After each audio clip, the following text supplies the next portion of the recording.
This is a video guide of how to use Portal for Dallas County, Texas. The first part of Portal is Smart Search. We can click into that and begin searching with a record number, a name, or other information. We'll start with the case number today. We're going to start on the District Court Civil side of things. We'll type one of their case numbers in here. Click the CAPTCHA box and click Submit. That brings up our search results. We'll click into the case. And here we can view a variety of information. As you scroll down, you can see different types of information, ending with documents. Once we're in the document section, you can click View Document to pull up the document in a separate viewer. Once we're done reviewing, we can close this, scroll back up to the top by scrolling or by clicking on any of the hotlinks along the side. There are some items that you can click the drop-downs on to hide or display more information. As we're scrolling through, disposition events also will have their documents attached and are again collapsible.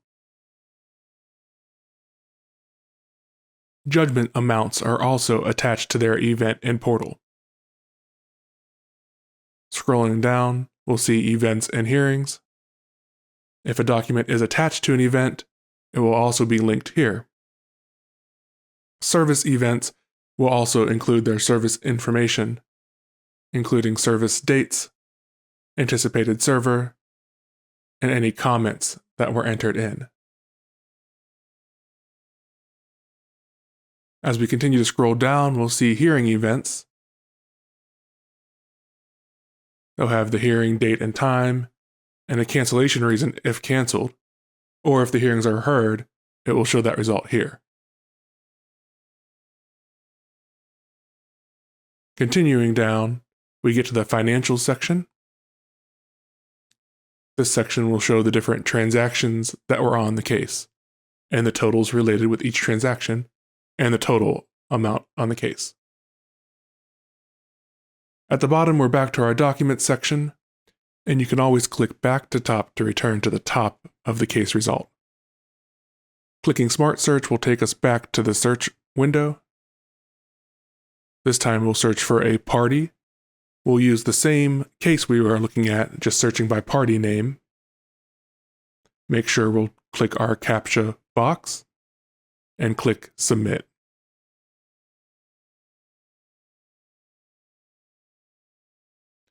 Now, searching by party name, we're going to get a lot more results than the one specific case.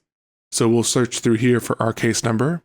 We know it was a 2022 case, and that case number is 08847. So we'll scroll down, and here it is. And it takes us right back to where we were when we searched by case number. Going back to Smart Search, we can hit the advanced filtering options. This will allow us to filter by a certain court, civil, criminal, family, probate. We can also filter by the type of search we're going to do. So if we wanted to have an attorney's bar number, we could search for them that way. If we know it's a business name, we can search for it that way, and a variety of other things, including case cross-reference number or party name. Switching to party name, search type changes the options at the top of the Smart Search. So you'll notice now we have a last name, first name, middle name field, and a suffix field. Before we just had one general Smart Search box. If we want to go back to that general Smart Search box, we'll scroll down and change our filter back to Smart Search. Now we're back to that single Smart Search box. The next option we're going to look at is the Search Hearings option. Notice here we have a bunch of options to look for court dates. We can search by certain locations, by certain hearing types, This could be if you wanted to see hearings on a certain case or a certain party, or we can search by courtroom, and here we can select our courtroom, and we'll select a date range. In this case, we'd like to see all the hearings in the 194th next week. We'll enter those parameters and hit submit. Depending on the size of the docket, this could take a long time to return. This one returned over 200 hearings and could have returned more, so our search was not precise enough, but will give us the first 200 hearings for next week. If we'd like to go into any of these, we can click on them and it will take us to the case information page. Now, since we're on a felony case instead of a civil case, we have a few different options, mainly the charge and bond settings and bonds section. If we click charge, it will take us down to that section of the page where we can see what the charge is. Right below that is the bond setting. We'll click the caret to expand the information and see a little more information. Further down, we'll see the bond information. Again, we'll click that caret to expand that out and show us more information. We can also downsize that caret if we need to condense the information. Continuing to scroll down, we have the events section and the financial section, very similar to the civil cases.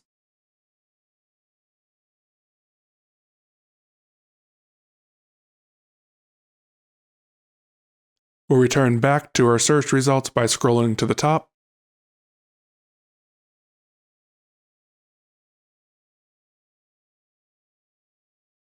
And clicking Search Results.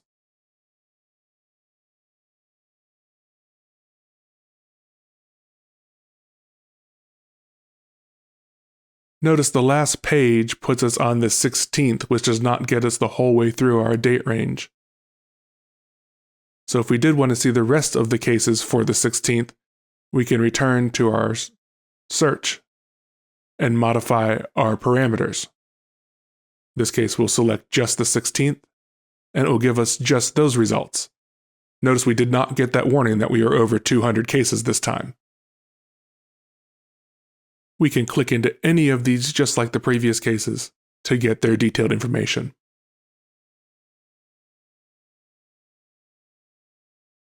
We'll grab this party name and do a search by that party name next. We'll click the upper left button to get back to the home screen. We're going to search hearings again, but this time I'd like to search all locations for all hearings, but I'm going to search by an attorney's name. So we copy that attorney name out of the last case. We'll copy and paste that in here. And we'll see everything that this attorney has scheduled for next week. Searching by attorney name, with all the other filters wide open, we can see that we have civil cases and felony cases set for hearing next week.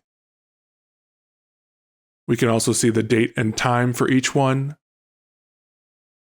and the hearing type for each one. If there is a courtroom assigned at this time, it will also show in the courtroom column. Let's do another search on the county side. We'll do a misdemeanor search this time. We'll do a smart search by case number.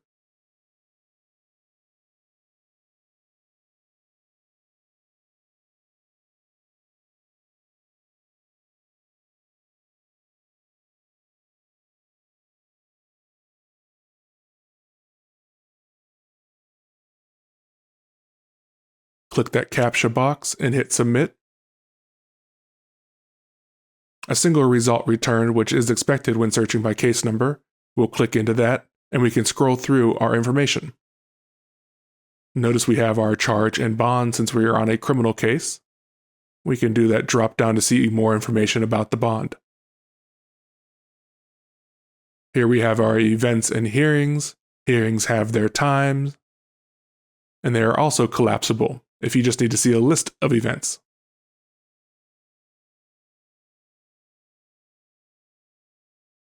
We can do the same kind of search with the defendant's name. So we'll do a smart search and put our defendant's name in here.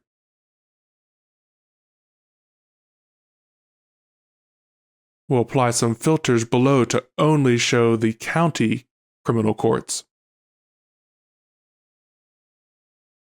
And we'll hit submit after checking our CAPTCHA box.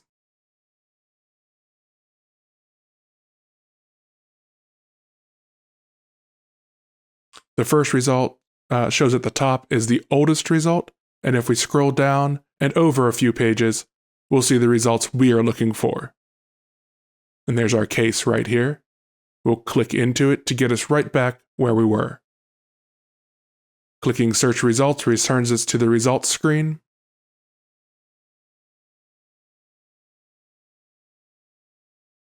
Where we can see all this defendant's cases. We'll click the Dallas County, Texas Court Portal button again to get back to the home screen.